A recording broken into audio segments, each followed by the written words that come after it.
Lesti l-lejla? I've got a lot in me. Għandi ħafna ġo fija. And everything I do U kull ma nagħmel is because of Jesus. nagħmlu mħabba Ġesu. Now tonight I came in here U l-lejla ġejtaw. and everybody is saying to me, "You're still here? U kulħadd qed jgħidlin ta' dekaw. You want me to go?" Tridu nitlaq. All right. Well, you know, a few years ago, I was in. Oh yeah, that's my problem. My problem is I carry the mic. Yeah. What's that? Catholic priest with the water. Oh, I was preaching in Kuwait, the country of Kuwait. Kont qed nibridka fil-pajjiż ta' And Kuwait the pastor's wife u l-mara tal-pastor came and took away my mic ġiet u ħadet lill-mikrofon. because I told her, Għax għattilha and I still believe that women shouldn't preach. li jien għadni nemmel li l-nisa mhux m'għandhomx jipritkaw. The Bible says, Il-Bibja tgħid when he ascended on high, metu tela il-fuq he gave gifts unto men, u ta' doni lill-irġiel, not women. mhux lin-nisa. Look, she wanted to take my mic too. Tittoħod lill-mikrofon. Il-pastor. That's what the Bible said. He gave gifts Il-Bibja unto tgħid men. li hu tal-doni lill-irġiel. Now listen, when God has a job to do, Meta Alla għandu biċċa xogħol xi jagħmel, he gives it to a man. u jagħtiha lir-raġel. Right? What? Man, they're ready to kill, they're ready to chase me out. But listen. Isma'. Listen, don't hate me yet. Just hold on. Stand. Don't hate. Just love. Tobodunix. Tell the person, say, you have to love that guy. You got to love that brother. Titħobbu, għajt il-taħdejk, li da titħobbu. When he has a job to do, he gives to a man. Meta għandu biċċa xogħol x'jagħmel tiegħa r-raġel. But when he has a difficult job, Imma meta għandu biċċa xogħol jibsa tiegħa l-mara. all right. See It's all right. Now you like me. Issa tħobbunis. But no, it is the truth. It is the truth. Hija l-verità. That when God has a difficult job, Meta l-mulej għandu biċċa xogħol he gives to diffiċli, the woman. jagħtiha l-mara. Years ago, I was in Timbuktu. Xi żmien ilu kont pajjiż To ismu preach the Timbuktu gospel, evangelization. il-Vanġelu.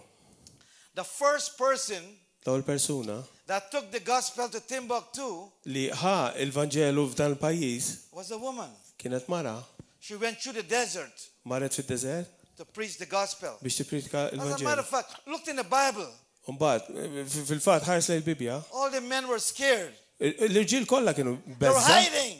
marru jistaħbew. And the woman went to preach the gospel. U mara mar tippridka l-Vanġelu. Look at that. See, I got you all now. Now I've got all the women on my side. In-nisa kollha fuq naħa tiegħi ġew issa. Hallelujah. But before I start tonight, U qabel nibda l-lejla, I want to read from the Bible irid naqra mill-Bibja in the book of Mark. fil-ktieb ta' Mark. Mark is an action book. Mark huwa ktieb tal-azzjoni, action. Mark's a book with action. It starts with speed. I mean, Mark was moving. Jibda isu ferrovija jaġġel ħafna. But everything we do tonight U namlu x'namlu and l-lejla. everything that I do U kull ma nagħmel jien il-lejla is because of Jesus. u minħabba Ġesu. How God anointed Jesus of Nazareth Kif Alla dilek lil Ġesu Nazaren with the Holy Ghost bil-Spiritu Santu and power. u bil-qawwa. And he went about doing good. U mar biex jagħmel tajjeb. And God had highly exalted Jesus. U Alla olli ħafna lil And Ġesu. given him a name U taħ isem that's above every other li name. hu fuq kull isem. Jesus Christ. Ġesu Kristu. Without him we can do nothing. Mingħajru ma nistgħu nagħmlu xejn. But with him we can do Imma all things. bih u miegħu nista' nagħmlu kollox. U I l-lejla declare Jesus Christ, niddikjara l-Ġesu Kristu. the Lord over Malta. Il-mulej ta' Malta, Jesus is-sit Christ. ta' Malta, Ġesu Kristu. Lord over Malta. Sit ta' Malta. Now, And Gozo. let me say this first. U għawdi. Jesus had no servants, Ġesu ma kellux yet they call għaddejja, him master. imma kien jgħidulu sit.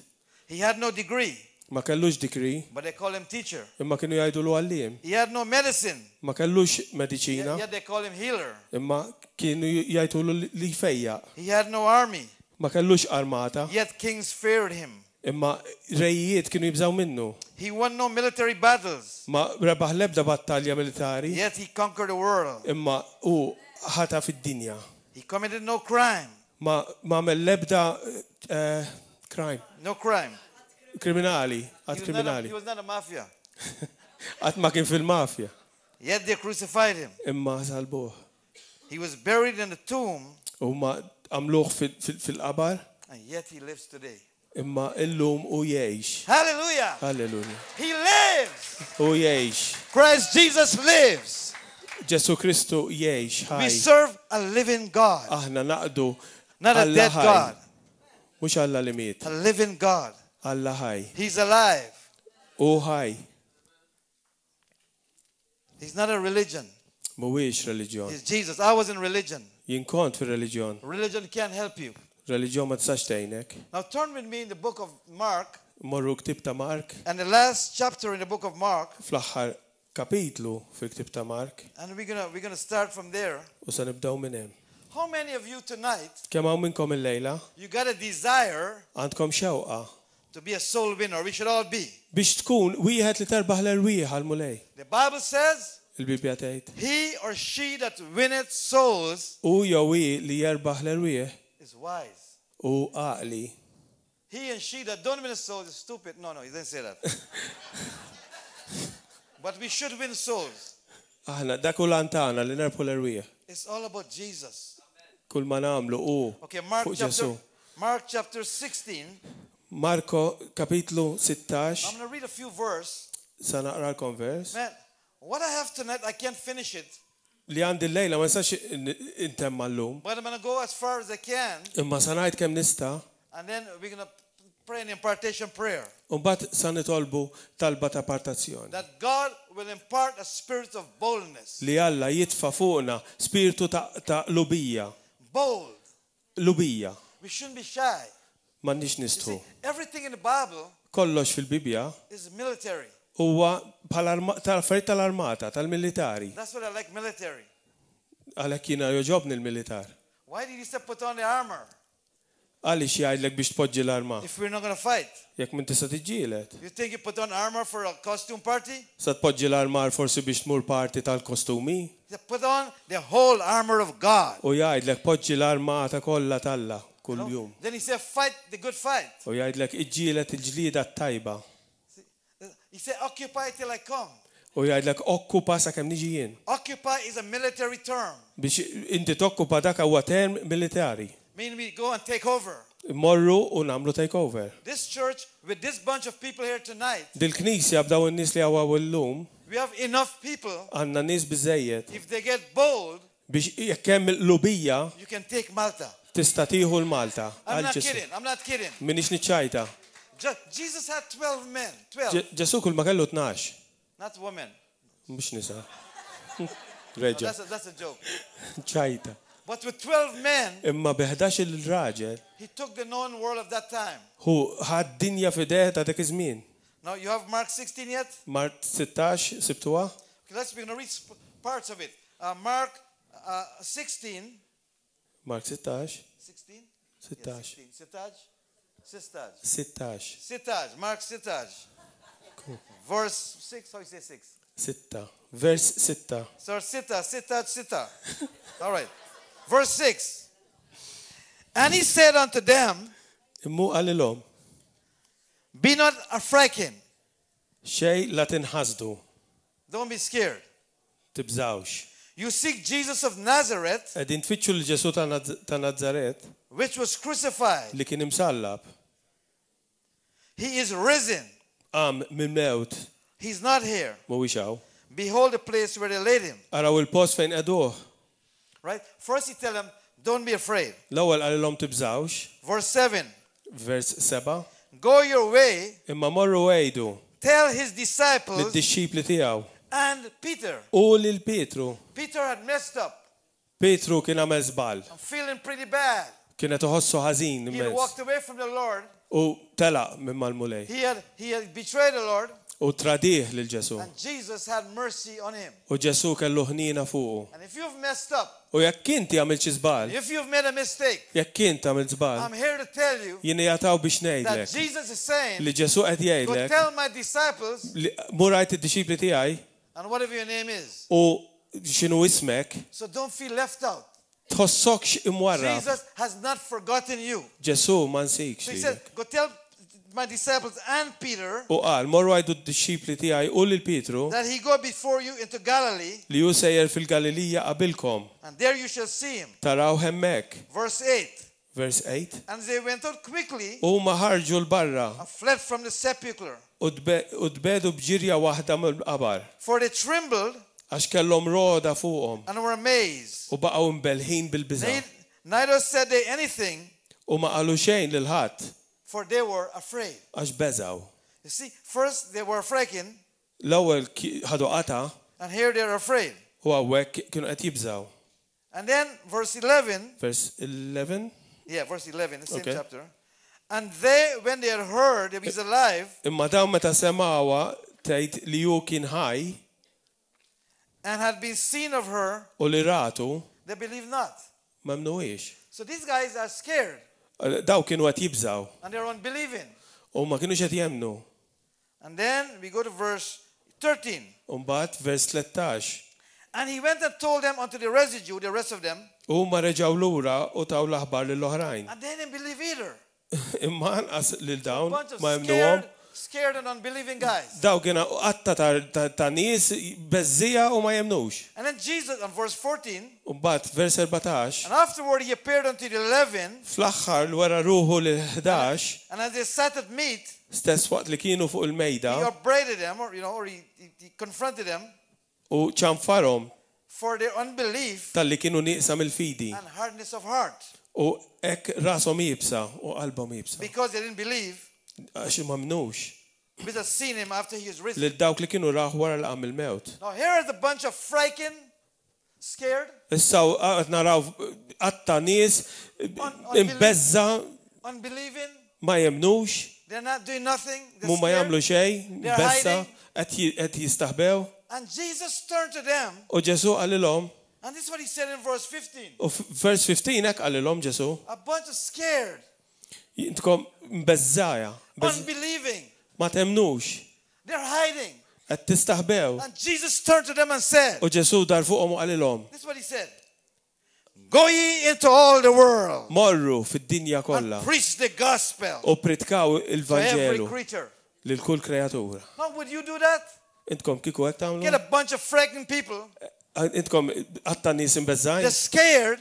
imbeżżajn, And you tell them, go into all the world. u qed jgħidilkom morru Preach the fid-dinja gospel. kollha u pritkaw il-Vanġelu. Because Jesus see beyond where Għax you Ġesu are. jara il-qudiem minn fejn inti qiegħed. He doesn't see where you are. Ma jarax fejn inti qiegħed. He see where you're gonna be. U jara fejn sa tkun. And so tonight, Jesus is saying to you, Allura lejla Ġesu qed jgħidlek, I'm gonna send you sa nibatek into the streets of Malta, fit-toroq ta' into Malta, the schools of Malta, fl-iskejjel ta' into the Malta, offices of Malta, fl-offiċini ta' into Malta, the political world of Malta. fil-politika ta' I'm going to Malta. send you everywhere Sa in Malta nibatek kullum kien to f'Malta go and preach the biex gospel. mur tipritka il-Vanġelu. Even if you're unbelieving, Anke jekk ma temmix, even if you're scared, anke jekk inti mbeżza, so I'm going to send you there. xorta sa nibatek hemm.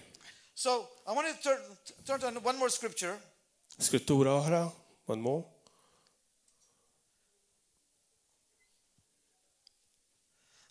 Oh man, I've got so much. Għandi ħafna, I can't finish. ma nistax nispiċċaħ illum dal-messaġġ. But so I'm going to give you parts and parts and parts just to motivate you. Tikom biċċiet biex inqabbad dak in-nar ġo qalbkom. And you know, I only need 5 minutes. Jiena għandi bżonn biss 5 minuti dan intkom ta' fuq. I'm the 5 minutes preacher. Jiena il-predikatur li nħu f'5 minuti biss. Right? How many knows I only need 5 Kemm hawn minutes? minnkom ittina 5 minuti? They're wise now. Nobody gave you 5. They're wise now. Nobody gave you 5 minutes. They're scared. I want you to come. All right. You know why you're laughing? What's happening? Taf għalfejn titqu, taf x'inhu jiġri. The Holy Spirit is getting into your heart. L-Ispirtu Santu niżel f'qalbkom qed And jagħmel he's f'qalbkom. pulling out bitterness, U qed jaqla l-imrar, envy, ejra, all kind of confusion. He's pulling it out. konfużjoni qed jaqlaħħa minn hemm. Unbelief. Nuqqas ta' twemmin. Do you know when you go to the doctor, what do you call it? The dentist. Meta tmorru għand id-dentist And he give you what they call the laughing gas. u jtik dak il-gas li titħaq bih, And you like pull all the teeth out, man. I don't really care. U inti tibda titħaq kollha snini, ma jimportanix. That's what's happening here tonight. Hawnhekk hekk tiġri. He's pulling out some unbelief off of you. Qed neħki dak in-nuqqas ta' twemmin. Pulling out scared. Dak il-biża. And you're going to put in boldness. U sa jitfa' fikom lubija. Strength. Saħħa. Power. Qawwa. Be bold. Kun lubi. Be strong. Kun b'saħħtek. Be courageous. Kun kuraġġuż. Have no fear. Ma jkollokx biża. Do not compromise. Tagħmilx kompromess. Tonight you're being assigned. Il-lejla int se tiġi assignjat. Tonight you will be commissioned. Il-lejla se jkollok kummissjoni ġdida li tieħu l-Vanġelu. There's something about taking the gospel to people. Hemm xi ħaġa meta tieħu l-Vanġelu lin-nies. That when you present the gospel to people. Li meta tippreżenta l-Vanġelu lin-nies. There's something that happens in you. Xi ħaġa tiġri ġo fik. Have you ever noticed when you're witnessing to somebody? Meta qed tinnutajt meta inti tajt fuq Ġesu lil xi ħadd. There comes wisdom. Jiġi l-għaqal fuqek. Wisdom and knowledge. Għaqal u għarfien. How many of you are here Sunday or on Saturday? Kemm hawn minnkom kontu hawnhekk is-Sibt u l-Ħadd. And how many were not here? U kemm hawn minnkom ma kontux hawn. Okay, I'm going to tell this story just for you. All right, sa ngħidilkom din l-istorja għal dawk li ma kinux hawn. I was traveling from Milano. Kont għaddej minn Milan. And those of you that heard it, U dawk intkom li smajtuha. hear it again. Erġgħu isimgħuha. Faith comes by hearing. Il-fidi tiġi billi tisma'. Hearing by the word of God. U tisma' l-kelma tal-Alla. So I was traveling from Milano. Kont qed nivvjaġġa minn Milan. I was traveling from Milano. Kont qed nivvjaġġa minn Milan. To Paris. Għal Pariġi. And sitting beside me. U bil-qeda ħdejja. Was this professor. Kien hemm dal-professur. He was a German, very educated man. Ġermaniż, wieħed edukat ħafna. And he was telling me how he built these great, these great turbines. Kien kif għallik x'kien bena xi turbini. This great engine, and he's using U magni. And I don't understand him. U jien ma bdejx nifhem. And he's telling me all the great things he did. U qed jgħidli dawn l-affarijiet kbar li jagħmel. And in my mind I'm thinking. U jien f'moħħi qed naħseb. Please don't ask me what I do. Please tistaqsinix nagħmel jien. Because I couldn't understand the guy. Għax ma stajx nifhmu da. He was saying words that I don't know what I meant. Kien qed jgħid kliem li ma bdejx nifhmu. And so I was listening. U nisma' and x'inhu inside I'm praying, Lord, let him don't ask me what I do. U f'qalbi qed ngħidlu mulej tħallex jistaqsini x'nagħmel jien. And after a while he said, "Oh, what do you do?" U wara ftit dar fuq u qal li inti x'tagħmel. I'm a preacher. U jien għatlu nipredka.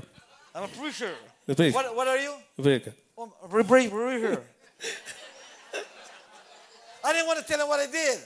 Ma rridx ngħidlu x'nagħmel. People think preachers are wimpy. Nis jaħsbu li predikatur huma beżżija. Hey, I am not wimpy.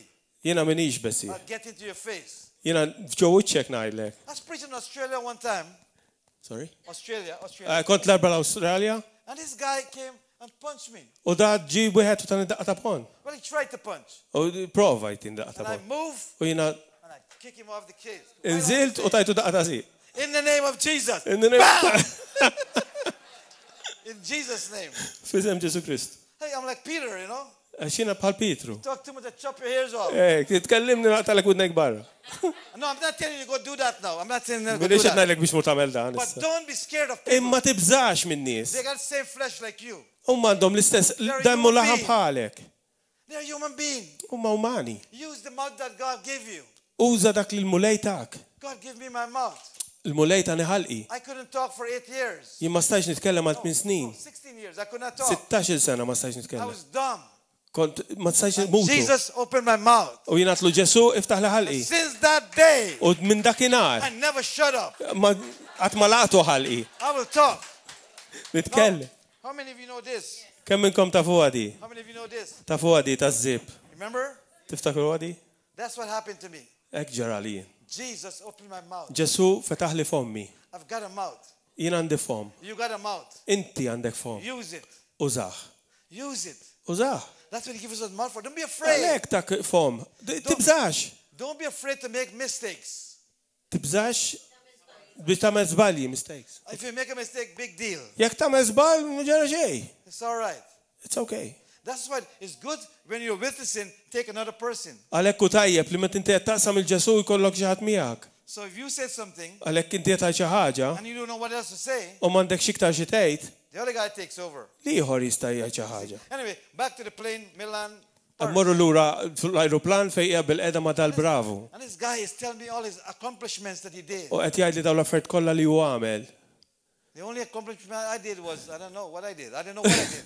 U qed naħseb jien x'għamilt, qasbis naf jien x'għamilt, ma nagħmel xejn. Well, I've been to 193 countries. Imma mort 193 nazzjon madwar id-dinja. Preaching the gospel and all of Nipritka them. l-Vanġelu ta' Ġesu. Leading people to Jesus everywhere. U ħafna nies jagħtu ħajthom il-mulej kullum kien. You know, you'll call me an ex-Muslim. U intkom tajdu li ex kont Musulman. I'm not ex-nothing. Jiena ma kont xejn. Child of God. Jiena iben il-mulej. Listen. Take off Muslim off my name. Get it off. Neħħi Musulman minn ismi. The only Muslim I got in my name is Mohammed. That's my last name. L-unika Musulman li għandi fismi hu Muhammad li hu kunjomi. My name, if you call me ex-Muslim, Jekk tajd li jien ex-Muslim, no, mikrofon. I'm a Y Muslim. Issa why Muslim, Why mhux be ex-Muslim. Muslim? Why be a Muslim? Why be għaliex inkun Musulman? Why bl-Ingliż? Għaliex inkun Musulman? You know, people are saying, I'm a sinner saved by grace. Għaw min jgħid li jiena midneb salvat bil-grazzja. If you're saved by grace, you're not a sinner no more. Jekk inti salvat bil-grazzja ma dekx midneb. You don't put sinner and sin together. Tamilx li inti kont midneb mal-grazzja fl-imkien. When I was in Ethiopia, Meta kont l-Utopja, I tell the people I'm a Christian Muslim. kont qed ngħid in-nies li jiena Kristjan Musulman. No, Muslim Christian. Le, Musulman Kristjan. And they were like, how do you do that? Bad kienu jgħidu li di kif tagħmelha. I says Muslim Kont Musulman means tfisser submitted to God. li sottometti lejn Alla. So I'm submitted to God Christian. Sottomejt lejn Alla Kristjan. You are too. You're all Muslims here. Muslim Christians. Anke intkom kollha, Musulmani A whole Kristjani. church of Muslim Christians. Il-Knisja kollha. All right. Let's go back now to the plane. So we're talking. Qegħdin fuq l-ajruplan u tinkellmu dan. So when he asked me what I am, I said I'm a preacher, you know. Meta staqsini inti x'tagħmel preacher. And he said, no, that's not good. Għalli le dak mhux tajjeb. God doesn't exist. Alla ma jeżistix. There is no God. M'hemmx Alla. You know, he's telling me all these things. I'm thinking like, U qed jgħidli dawn l-affarijiet u jien qed in my naħseb mind, f'moħħi I want to go back to my old self irid imur lura lej li jien nnifsi. and slap him, U ntielu ġo ħalqu. punch him out. Bil-pond ukoll. We can't do that, you see. U maħna ma sawx nagħmlu hekk. So I'm praying, Lord, let him get up and change the seat. Qed nitlob mulej biddil is-sit, jew biddel Because tiegħek. I don't know what to say to him. Għax ma nafx se ngħidlu l da. And suddenly the Lord dropped something in my spirit. Now, this is what I'm trying to tell you. U il-mulej tefa' xi ħaġa fl-ispirtu tiegħek. If you have the desire to be a witness, Di xi ħaġa rid ngħidilkom, jekk inti għandek ix-xewqa li tkun wieħed li jixed, God will give you the words Alla jtik il-kliem to talk to anybody. biex titkellem ma' min jiġi. Anybody. Min jiġi. And so I said, Lord dropped in my spirit. I said, sir, Il-mulej poġġa kelma f'qalbi u għatlu, sir, of all the knowledge in the world, mill-arfin kollu tad-dinja, what percentage would you say you know? x'persentaġġ taħseb tgħid li inti taf? And he looked up and he said, Meta ħares il fuq. in my mind, I said, I got you, Baba. No, not Baba, okay. I got Qed you. jaħseb. What's the word you use for people when you want to call them something? Like Baba? What's the word? You have a word? Ġbin. Yeah? Ġbin. Bush bean. You got you, bush bean. Is that good? He's the one telling me, not me. I didn't know that one. Ġbin is like a friend. So anyway, friend. Oh, that's friend. Ġbin. Oh, but I wasn't calling him no friend. He was not my friend yet. What do you want to call him? Fu Bahnan. Bakran. Bahnan. Baknan. Okay. You got you, Baknan. All right, you keep laughing. Listen. So he said he know 3% of the world's knowledge. U għalli 3% tal-arfin tad-dinja. 3% he knows. 3% jaf. Like our brother here, he knows by 50%, right? Kienu hija għalli 50%. No, but so I said, you know 3%. U jingħatlu għallu inti taf 3%. I don't think, and none of you in this place right now knows 1% even. Laqqas awħat li jaf laqqas percentaġġ wieħed. Of the world's knowledge. Tal-arfin tad-dinja kollu. You see? So I look at him and I said, sir, Inħares leħu għatlu, sir, you're telling me inti qed tgħidli that you know 3% li of inti the taf world's knowledge. 3% tal-arfin tad-dinja kollu. Therefore, you're telling me Allura qed tgħidli that 97% li 97% you don't know. int ma tafx. And he like, U bada jistemba. yeah. Iva. So you're telling me 97% you do not know. Inti tgħid 97% ma tafx. And I emphasize it. U bajt nafas fuqha di. God will give you the words, the right Alla words to jtik say to il-kliem people. li għandek tgħid dak il-ħin. Don't be ashamed. Tkunx mistħi. Don't be ashamed. Tkunx mistħi. Be like Apostle Paul. Kun bħal l-Apostlu I Pawlu. am not ashamed of the Jien gospel. minix mistħi. I am not ashamed of the gospel. Bil-Vanġelu. For it is power. Għax hemm qawwa. The gospel is power. Il-Vanġelu huwa qawwa. And after I told you, we are just about to land Wara in li Paris. għatlu l-ajruplan niżel kien sa Irlandja We go wrong to Paris. f'Pariġi And I said, sir, u għatlu sir don't you think ma taħsibx that in 97% fit-97% that you don't know li inti ma tafx that God will be in that? li Alla qiegħed f'dak He looked up in the air. u ħares il fuq He looked to me. u ħares lejja Pray for me. u qalli tlob għalija. And I led him to Jesus. U Hallelujah! ġibtu lej Ġesu. Glory. Listen. When God Meta Alla put you on an assignment, iddik biċċa xogħol He give you the words. u jtik il-kliem. One time I was in Ukraine, in the country Talba of kont Ukraine. l-Ukraine, I'm showing you Ukraini. these because these are examples Qed of what naqsam will daw happen. magħkom għax daw eżempji ta' verament ġara. And I had to preach. U kont sa nipritka And I got up on the u tlajt fuq il- and the interpreter didn't show up. Sorry? The interpreter didn't. Mario Okay, didn't okay. L-interpretatur ma ġiex. come. Mario didn't come. Jien ma ġejċ. So I'm standing here before all these Maltese, U jien jgħataw u daw il-Maltin kollha fil-Ukraine, Russian, Russi, and I waited half an hour, u stajnejt nofsija, 45 minutes, 45 minuta, 1 hour, sija, no interpreter. ma ġiex. And if you know me, U jek taf lili, I get crazy. jiena nitlifa. So I got up So, għomt, and said, good morning. u għat bonġu. We're going to preach today about Jesus. Sa nipritkaw l-lum fuq Ġesu. And I began to preach U bdejt nipritka. and preach U pritka. and preach U nipritka. and give altar call U għajattom fuq uddim l-artal. in English. Bl-Inglis. English. Bl-Inglis. And they all come. U daw ġew kolla. And I led them to the Lord. U kolla taw ħajtom il-mulej. Pray for healing. Bdejt nitlob And għal-fejqan. they got healed. U ma fiqu. Got up out of wheelchair. Saħan sitra minnom għamu minn ġew wheelchair. And then interpreter came Umbad ġida l-interpreter. and he said, you ready? I said, I'm U għalli done. inti les, għallu jina les. He said, you ready? I said, no, I'm done. I'm done. Għallu inti les, nibdew, għallu les, biċċajt. Did he understand you? Femuk, għallu, femuk da. I said, I think so. Għallu naħseb. So he asked the lady in front, he said, Allora, u staqsa l-sinjura l-ket qoddimu. ma'am, did you understand? Inti You all fimtu understand what he said? Femtuħ il-dax kienet jgħid. Għallom. They say, what do you mean if we understand what he said? U għallu l-ġiġifiri, xinti ġitit ma femniex. He speaks perfect Russian. Da tkellimna bil-Russu perfett. I did not speak Russian. Jien ma tkellimx But bil-Russu. I was bold enough to step out. I was bold enough to step out. Jiena kont lubi bizzejjed biex immuru nagħmel dak ix-xogħol And there was a miracle, u kien hemm miraklu not in the mouth, mhux fil-fom because I spoke English. għax jiena tkellim bl-Ingliż. There was a miracle in the air. Kien hemm miraklu fis-smieħ Remember in the day of Pentecost, fil-ġurnata ta' Pentecost when Big Mouth Peter got up to preach, meta dak taħalqu kbir Pietru qam jipritka the Bible said he raised his voice u beda jgħajjat and he began to preach. u beda jipritka. And everyone heard in their own U language. kulħadd sema bil-lingwa tiegħu. Italians heard Italian. L-Italjani sema bil-Taljan. Maltese heard Il-Maltin sema bil-Malti. Maltese, right? Malti. Maltese. Yeah, Maltese heard Maltese.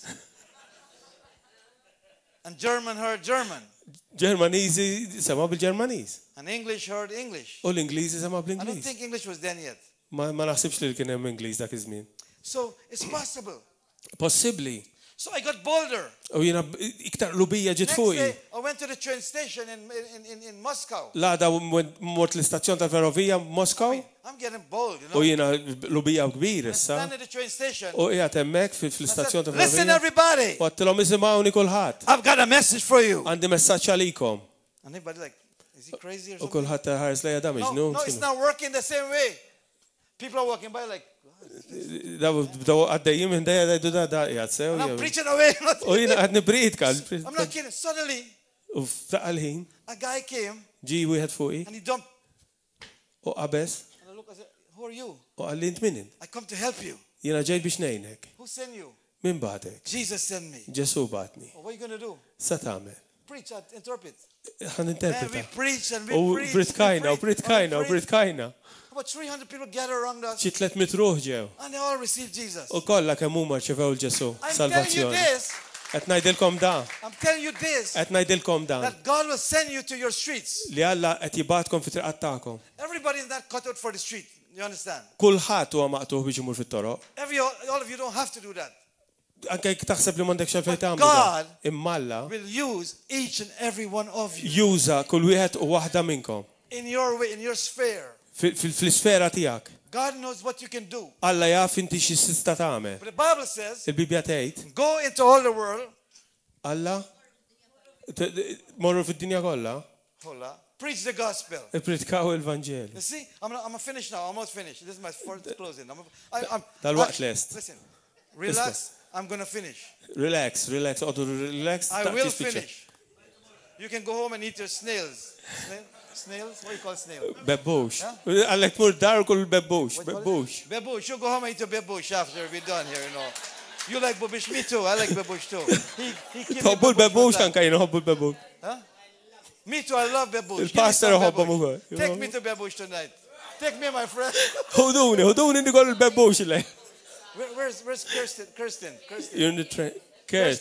Yeah, Kirsten. you took me out someplace the last time I came. We went everywhere. Man, he took me everywhere, that brother. And never forget him. Ma qatt musa jinsik, ħadtu kullum kien. You're a marked man. Yeah, so let me finish off. Go ye into all the world. Morru fid-dinja kollha. Just two more scriptures, I'm done. Żew skritturi oħra u spiċċajt. I didn't even touch the scriptures yet. So you'll get, Well, let's go. Go ye into all the world Morru fid-dinja kollha. and preach the U gospel. pritkaw il-Vanġelu. He told us where to go. Għalinna fejn morru. Where do we go? Għalinna fejn għandna morru. Fejn? Into all the world. Dinja kollha. He told us what to preach. Għalinna x'nipritkaw. What do we preach? Sa nipritkaw. What? Gospel, good Vanġelu. news. Not the evening news. Mhux l-aħbarijiet. If you want to hear good news, Jekk trid tisma' ħbar tajba, don't turn on the TV. tixax it-television. You're not going to hear good news. Min tista' tisma' ħbar tajba. The guy comes on. Dak ir-raġel jiġi fuq He television. said, good morning or good evening. L-odwa tajba jew. Good evening. Ħalli segwi. Lejli tajjeb. Good evening. Lejli tajjeb. Lady Tayam. All right, that's it? No. Lady Tayam? Lejli tajjeb. Elijah Tayam. Or good evening. Good evening. Good evening. Lejli tajjeb. And that's the last time you hear the word good. U dik l-aħħar darba li tisma' tajjeb. Nothing is good after Ma nisma' that. xejn iktar tajjeb. Nothing is good after that. Nothing Xejn, is good. xejn tajjeb. You understand? So he said, go into all the world, U għal mur d-dinja kollha, preach the good news, pritkaw, but notice, imma he induna, did not say, u ma qax, he did not say, u ma qax, Pastor got the answer, he did not say how to preach the gospel. u ma qax help. Kif, how, kif, He didn't tell you how. ma għallex kif, That's up to tipritkaw. you. That's up to you. Dika, inti, You tamela, You can sing it like Brother John Mark. tista tamela kif jamela John Mark? That brother got a voice, man. Wow. Għandu vuċi dak, għandu vuċi. Wow! That guy can sing. First time I heard him. Ikanta sabiħ ħafna. But you can sing the gospel. Jista jamela billi ikanta l-Vangelu, You can dance the gospel. tista tisnu il-Vangelu, You can bake it. tista sajru, You can be creative. tkun kreattiv. Every person can be creative. Kull persuna tista tkun Listen, kreattiva. if this is the only place, Jekk dan hu l-uniku post, if this is the only place we're going to preach the gospel from, jekk dan hu l-uniku post minn fejn se nippritkaw il-Vanġelu, we're losing. qed nitilfu. We are losing. Amen, qed nitilfu. This is not the only place. Dan mhux l-uniku post. So Amen. we got to go into all the world. Irridu morru fid-dinja Preach the gospel. Okay, one u more scripture. nippritkaw. One more scripture and I'm done. Scrittura Stand oħra. up so you can know I'm finishing. Stand Umu up. bil-wieqa qed nispiċċaw. Then you feel good that you'll be going home soon. Toskom tajbi? Yeah, they'll do it. Yes. What I'll do when I finish, do you want him to come up? Yes. Okay, when I'm finished, Meta nispiċċa, this last scripture, din l-aħħar skrittura, just come on up here. I'll agree with you and touch you. And ejjew għawek, impartation, nmiskom bidejja u impartazzjoni, we'll impart a spirit of boldness on you. spiritu ta' qawwa, spiritu ta' qlubija fuqkom. And you know, we haven't even started this yet. I haven't even started. Untkom tafu għadna qasbdejna għawek. Get your Bible. Everybody get your Bible. Kulħadd jaqbad il-Bibja. Tonight I'm going to commission you. Il-lejla santikom ħanibatukom. John 4:35. Ġwanni 4:35. If you find it, don't say amen. Jekk issibu għajt emmen.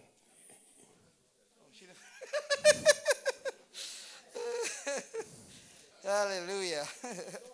Okay, John. Tajċ emmen qal. John 4. Ġwanni 35.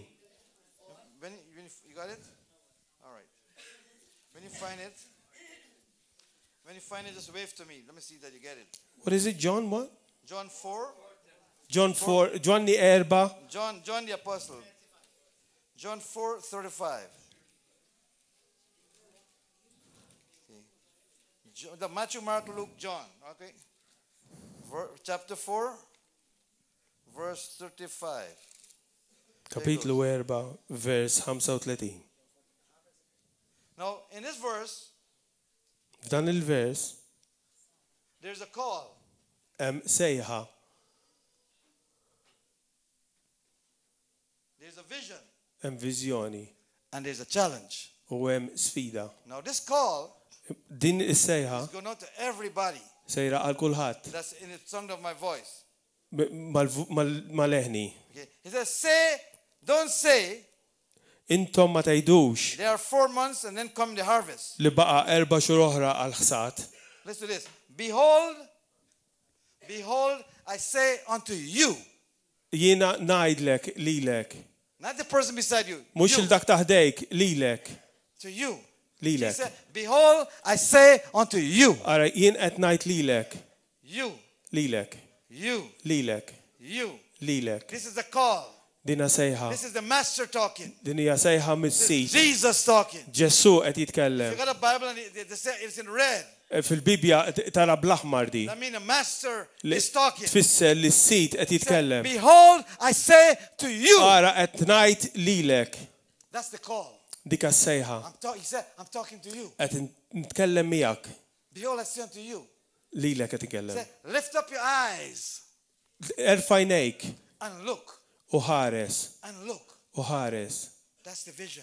Dik il-viżjoni. That's the vision. Look around Malta. Ħares lejn Malta. We were walking around today, so many people. Illum konna nimxu nies, kull fejn tara nies. Yeah, my brother, we invite a guy to come to church. He should be here from the bar. We had a drink. U llum invitajna wieħed mill-bar biex jiġi knisja. Yeah, we had a drink and then we invite him. Ħadd drink hemmhekk u mbagħad stedintu biex jiġi. Coffee and water now. Listen to me. Ismawni. Don't start thinking, man, he went and had a drink. Tibdawx taħsbu li mort nieħu drink il-ma xrobt. We all drink. Everybody drinks. Kulħadd jixrob. I drink water. I drink whatever I like. Nixrob l-ilma, nixrob l-iri. So don't get in your head now. Titħoġ f'sibijiet żiena. But he will come, right? He said he will come. We give him one of the cards that you give me. We give him a card. U qal li sa jiġi, tajnih il-kart. So God will create opportunities for you. God will create opportunities for you. Alla jikrea opportunitajiet għalik To share your faith. biex inti taqsam il-fidi tiegħek. Don't be ashamed. Tkunx mistħi. God knows what that person needs. Alla jaf dak il-persuna He x'għandu knows bżonn. what to tell them. U jaf x'għandek tgħidlu. You'll feel so wise. Inti tħossok għaqli. You'll be saying things you didn't even study for. Tibda tgħid diskors li laqas bistudjajtu. So, okay, no, let me go again. Behold, I say to you. Ara qed ngħid lilek. That's the call. Dik is-sejħa. Lift up your eyes and look. Erfa' jnejk u ħares. Look at the fields. Ħares lejn l-liqi. Look around you.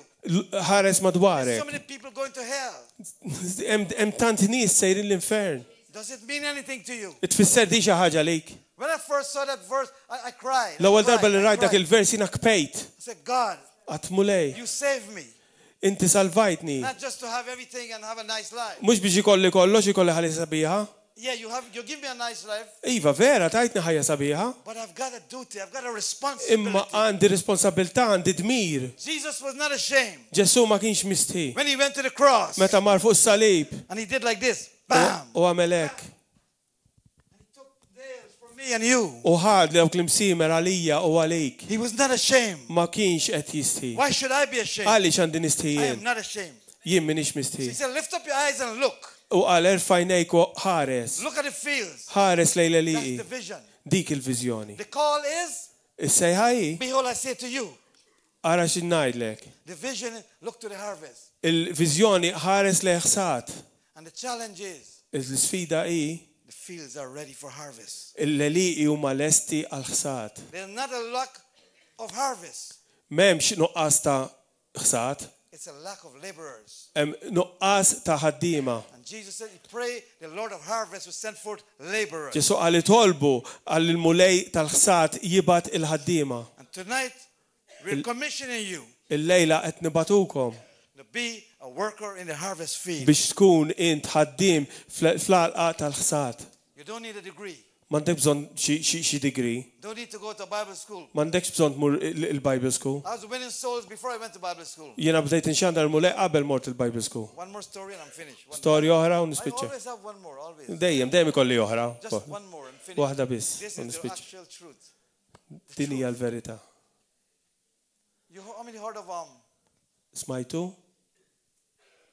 somebody asked him, not Gorbachev, no, the other Shav, one of the Shavs, you know. Brezhnev. Brezhnev. Yeah, so somebody went to Brezhnev and says, what motivates you to become president? Xi ħadd mari kelmu dar Brezhnev kien President tar-Russu qallu xi modivak biex tkun President. I want to show you the value of a soul, one soul. U sa nurik il-valur ta' ruħ waħda.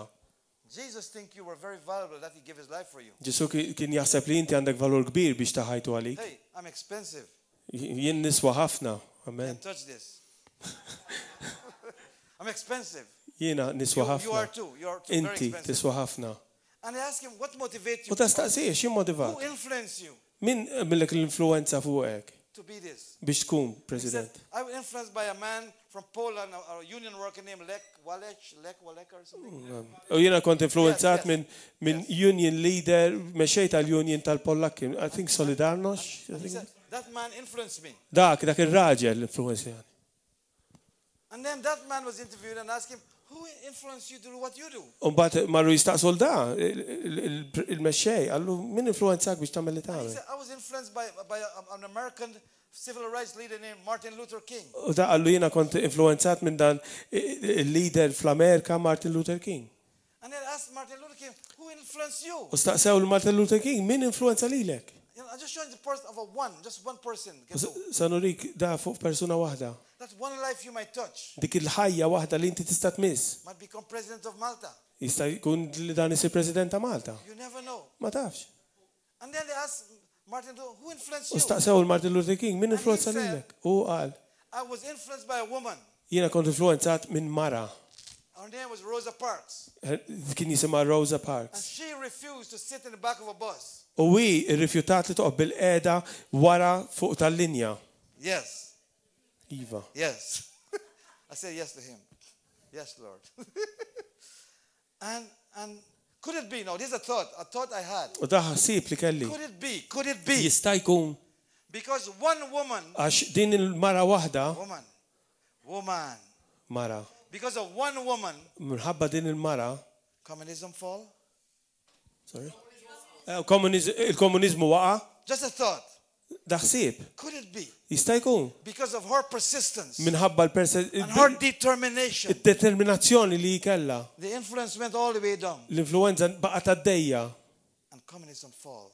u l-komunizmu waqa. If we ask Pastor Gordon, Pastor Gordon, who influenced him, min influenza? you'll find a whole bunch of people Itsib ħafna nies that was responsible for his being a li pastor. huma responsabbli li hu llum jagħtaw. Never take people for granted. Qatt tieħu n-nies for Listen granted. to this. Never demean Qatt tbaxxi what God has highly exalted, yes, li Alla olla and redeem.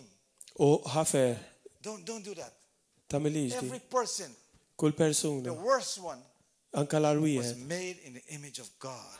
u mamul fl-immaġina tal-Alla. I'm going to pray a prayer. Sa nitlob talba And when I finish prayer, u meta just begin to walk out here. nieqaf ejjew quddiem And me and Pastor, maybe me and u you, jien u we l-pastor just put our hands upon you missukom in an agreement f'għaqda f'unità to hook your faith up with our faith. bil biex tikber il-fidi That tagħkom God will give you a spirit of li boldness, Alla jtikom spiritu ta' qlubija, Hallelujah. Hallelujah. We're going to pray. Let's pray. Sa nitolbu, ejja nitolbu. And when we're done praying, U meta nispiċċa, when Pastor get back here, meta l-pastor jerġa' jiġi, get ready. Do you have any musicians around? għandna min nidoq. Any musicians? Yeah. You want? You put some song, or they are all gone? Okay. All right. Or you want to sing? No, our keyboardist had to leave. Oh, okay. All right. How about? Okay, here we go. All right then. All right, do that. Play some music. Deal. Okay. Let's keep some music. Keep the atmosphere going. Hallelujah. Waqt il-mużika jgħaddejja, ħanitolbu għalikom. I'm going to pray a prayer. Ħanitolbu talba. A prayer of impartation. Talba ta' impartazzjoni. And then to seal the impartation. U biex nissiġillaw l-impartazzjoni. Everybody has a desire. Kullu wieħed minnkom għandu xewqa.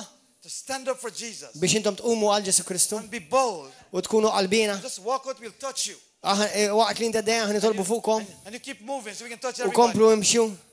Ħalli nkomplu nitolbu fuq nies. But make sure everybody comes up here. Ma il-kol kemm intkom ħeġġitkom ejja hawnhekk għat-talb. I have not even touched what I want to talk about tonight. I've not even touched it. I've not even touched what I want to talk about. Ma missejx kollox dak li xaqt nkellem inkom But il-lejla. I believe I said enough. Ma nemmen li għed biżejjed to trigger something in you. biex jiena ħaġa ġa fikom. Hallelujah. Amen. So let's pray. Ħajn nitolbu flimkien. Father, yeah. If you need healing too, just come on as we go along. Anke jekk għandek bżonn fejqan, irċievi hemmen irċievi l-fejqan il-lejla. And when we touch you, receive your healing and receive boldness. Meta aħna nitolbu fuqkom u middu jdejna fuqkom irċievu l-qawwa tal-mulej irċievu fejqan dak kollu għandek bżonn jekk hemm oppressjoni, jekk hemm biżgħat jitkissru minn fuqhom if there's fear, oppression, whatever it may be, whatever it is that you know is not of God the Father, jekk intom hemm xi ħaġa li taf li mixija minn għal missier, let it fall off of you, ħadd iġi mkissra u taqa' minn fuqek. Hallelujah. We believe that the anointing of God is here. Nemnu li l-Ispiritu Talla, dilka ta' Spiritu Santu qiegħda hawnhekk. And as we pray for you, you receive waqt li titolbu minnkom. Hallelujah. And you thank God. You give thanks to God as you are receiving prayer, as you're receiving impartation. Inti ringrazzja lil Alla waqt li tirċievi talb u tirċievi impartazzjoni. Amen.